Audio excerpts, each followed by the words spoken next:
Hello friends, welcome to my channel Anusmita art craft. আজকে আবার একটা নতুন নেকলেসের ভিডিও নিয়ে চলে এসেছি। এটাও একটা কাস্টমাইজ, তবে এটা একটু অন্য ধরনের। এইটার আমাকে একটা ছবি দিয়েছিল, তো ছবিটার মতো করে আমাকে করতে বলেছিল। শুধু আলাদা যেটা ছিল এটা শাড়ির ম্যাচিংয়ে হয়েছে। তো শাড়ির একটা কাট পিস আমাকে দিয়েছিল, দিয়ে সেটা দিয়েই আমি পুরো কাজটা করেছি। তো যাই হোক, দেখো তোমরা পুরো ভিডিওটা শেষ পর্যন্ত। কেমন লেগেছে বা কেমন হয়েছে একটু জানিও কমেন্ট করে প্লিজ। তো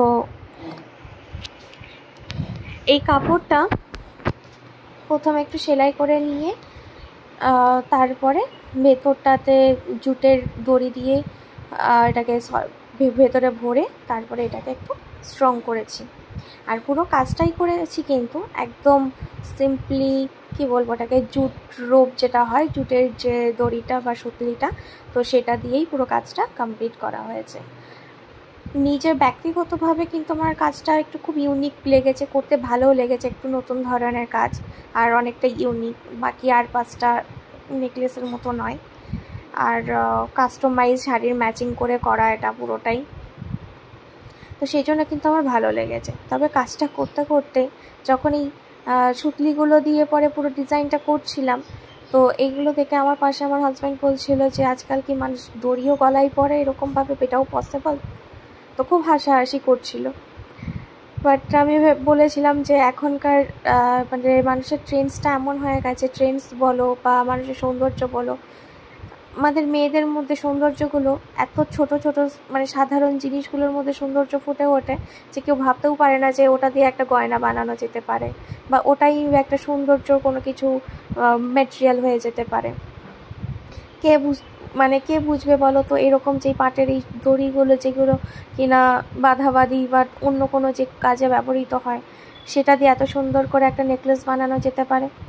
তো যাই হোক, সেটা দিয়ে যখন পুরোটা কমপ্লিট করলাম, কমপ্লিট পরার পরে তো যখন গলায় আমি পরে দেখালাম যেটা কেমন লাগছে বলো, তখন কিন্তু বেশ ভালোই লেগেছে, ইউনিকই বলছিল। তো যাই হোক, তোমরাও দেখো শেষ পর্যন্ত কেমন লাগছে। পুরোটাই এটা ক্রাফটেডের মতো একটা কাজ। কড়িগুলো একটু কড়িগুলোতে সুতলিগুলো পরাতে আমার একটু প্রবলেমই হয়েছে, তাও খুব সাবধানে করেছি। এই কড়িগুলো একটা দুটো ভেঙেও যায় অনেক সময়, আমারও গেছে। তো যাই হোক, শেষ পর্যন্ত অনেক সাবধানে কাজ করার পরেও যখন আলটিমেটলি সাকসেসফুলি পুরো কাজটা কমপ্লিট করে ফেলতে পারি না, তখন বেশ ভালোই লাগে। আর এটা যখন দিয়েছিলাম কাস্টমারকে, যে অর্ডার করেছিল, সে তো হাতে পাওয়ার পরে ভীষণই খুশি হয়েছে। তো তোমরাও দেখো শেষ পর্যন্ত কেমন লাগছে। আর যদি ভালো লাগে সবাই প্লিজ একটু লাইক, শেয়ার আর একটু কমেন্ট করে দিও। আর এখনও যারা ফলো করোনি সবাই একটু ফলো করে পেজটা পাশে থেকো। আর যদি কেউ এরকম কোনো কাস্টমাইজ অর্ডার করতে চাও, কাস্টমার কোনো গয়না হোক বা যাই হোক, এগুলো যদি কেউ পারচেস করতে চাও, তাহলে কিন্তু একটু হোয়াটসঅ্যাপে মেসেজ করো বা পিঙ্ক করো, বা কেউ কিছু যদি কোনো কিছু জানতে চাও তাহলে কমেন্ট বক্সে কমেন্ট করো, আমি সব কিছু উত্তরই কিন্তু দেব। আর এখন কিন্তু দুর্গাপুজোর অর্ডার ক্লোজ হয়ে গেছে, দুর্গাপুজোর কিন্তু আর নতুন করে কোনো অর্ডার নেওয়া হচ্ছে না। এরপরে হচ্ছে কালী পুজোর অর্ডার আবার শুরু হয়েছে। এরপরে কালী পুজোর জন্য যারা কিছু নিতে চাও বা অর্ডার করতে চাও, তারা অর্ডার করতে পারো। তো এই হচ্ছে এটার ফাইনাল লুক। তোমাদের কেমন লাগলো জানিও। দেখা হবে আবার পরের ভিডিওতে আবার একটা নতুন কাজ নিয়ে। তো আজকের মতো টাটা।